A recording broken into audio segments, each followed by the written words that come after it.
A leader of the far-right Proud Boys was sentenced on Friday to 18 years in prison over the U.S. Capitol attack, equaling the longest punishment in the case so far, while another member sentenced to 10 years yelled, "Trump won," as he left court.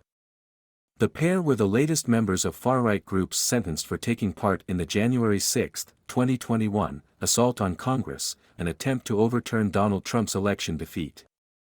The 18-year sentence for Ethan Nordine, a leader of the Proud Boys convicted of seditious conspiracy, fell short of the 27 years prosecutors had sought and tied the sentence handed down to Oath Keepers founder Stewart Rhodes in May.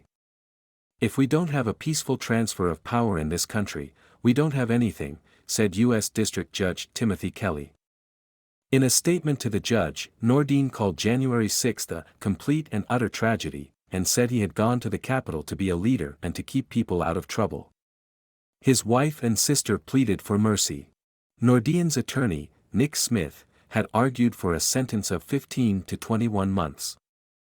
Dominic Petsola, a member of the Proud Boys, did not play a leadership role but was convicted of felonies including obstructing an official proceeding and assaulting police.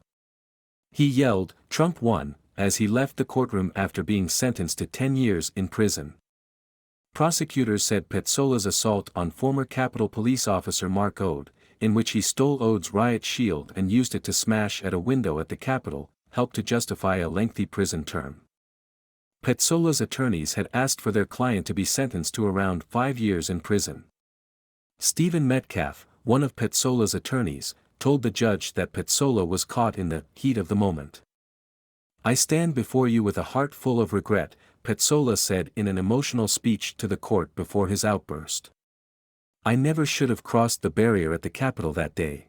Prosecutors had sought a 20-year prison term for Petsola. Thousands of Trump supporters attacked the Capitol following a speech in which the Republican then-president falsely claimed that his November 2020 election defeat was the result of widespread fraud. Trump has continued to make those false claims even as he leads the Republican race for the 2024 nomination to challenge Democratic President Joe Biden. 5 people including a police officer died during or shortly after the riot and more than 140 police officers were injured. The Capitol suffered millions of dollars in damage. More than 1,100 people have been arrested on charges related to the Capitol assault. Of those, more than 630 have pleaded guilty and at least 110 have been convicted at trial.